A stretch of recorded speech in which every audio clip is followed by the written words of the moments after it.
Mars Console Gamer. Hey, Hunt Skowdown fans! Update 2.3 is out now. This update includes the new event Garden of the Witch, improvements, fixes, and much more. Here's the official trailer for Garden of the Witch and all the info on this update from the developer.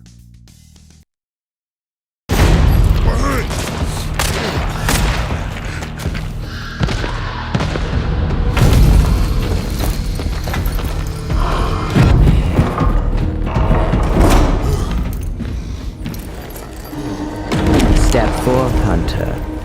I sense suffering inside you. You've been wounded and left behind, bound by omens. Now, the cards welcome you to the garden, where knotted roots twist towards the light. It's a time of healing, but healing takes time, pain, and sacrifice.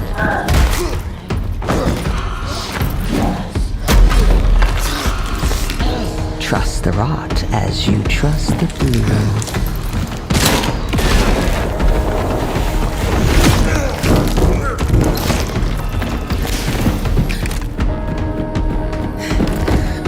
You will reap what you sowed.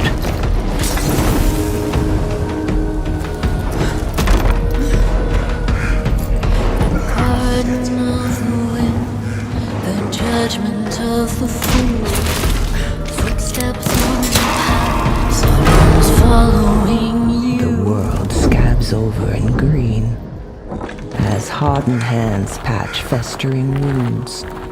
Follow the crows, the shadowed path opens. Even strangled, the heart is strong. Now, it's time of healing.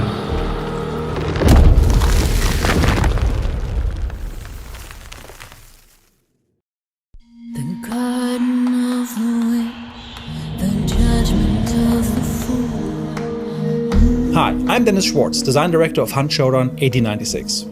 We'd like to share more about Update 2.3 and our new event, Garden of the Witch. This is our first event of 2025 and will differ from past events as we kick off a strong focus on fixes, improvements, and quality of life enhancements throughout 2025. Am I being punished? First up, let's take a look at our development strategy around Update 2.3.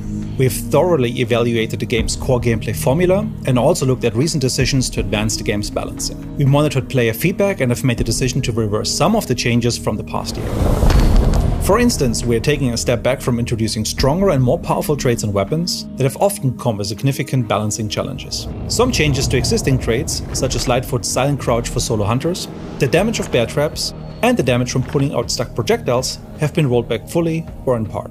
New and upcoming features will also be more carefully balanced against the existing set of features and arsenal. We've also introduced various other fixes that the community has been expecting, such as concertina wire causing damage to floors, poison effects getting stuck on screen, hanging chains blocking your attacks, and more.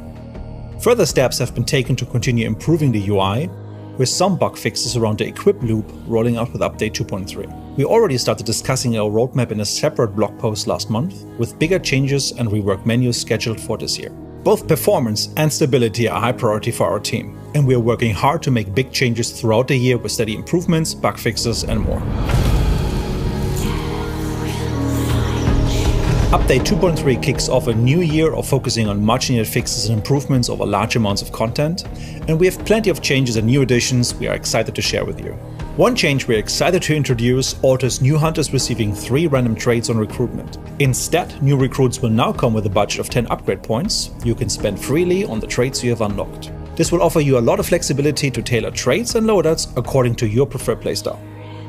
Both Poltergeist and Blast Sense return as regular traits for 2 upgrade points each, with Blast Sense now also picking up nearby silenced shots. Use of syringes for teammates has been improved with extra feedback, as well as allowing players to disable and pick up Dark Dynamite satchels if they have a free consumable slot in their inventory. We've also added 2 new compounds to Bounty Clash, Arden Parish and Darrow Livestock, as well as further refinements to spawn points and item locations across all compounds. Based on community feedback, we kept the player numbers high at 12 players per clash, but have reduced the number of teams from 5 to 4 to ease the pressure at the start. We've also decided to remove the chance of playing at nighttime for a better mission flow.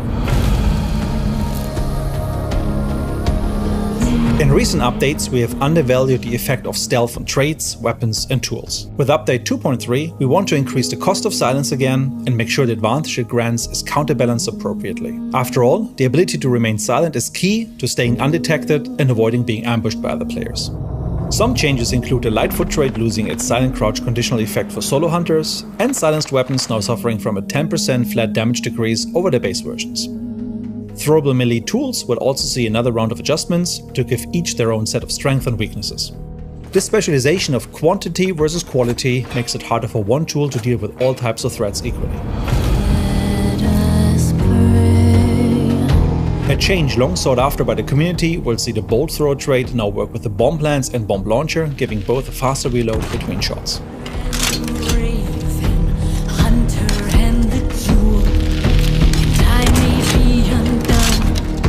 The Maynard and Martini Henry will now also benefit from the fast finger trait, completing the single shot rifle lineup for the trait.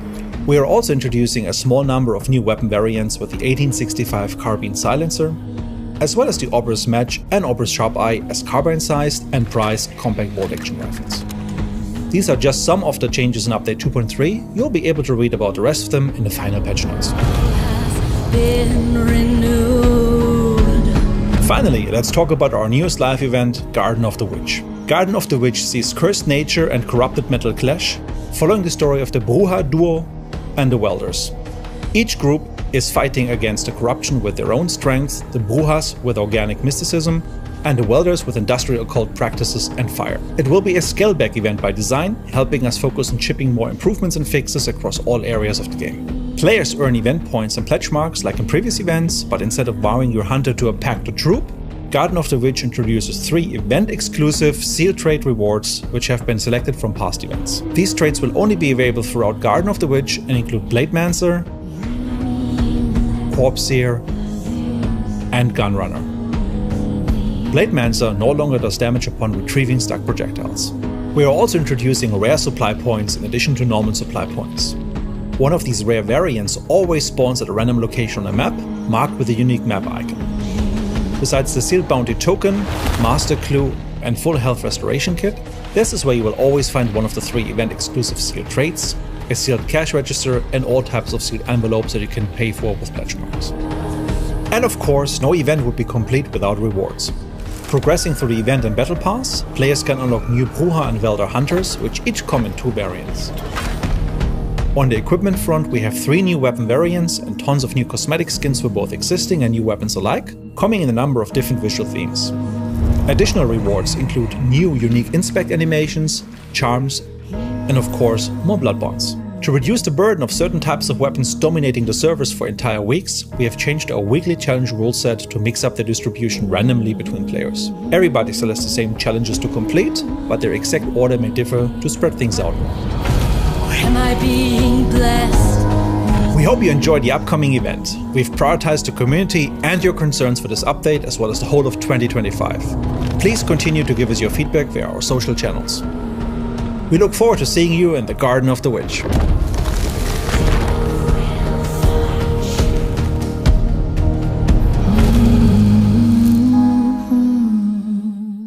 Thanks for watching the video. Stay tuned for more updates on games, gameplay of new and older releases, console hardware, and various art.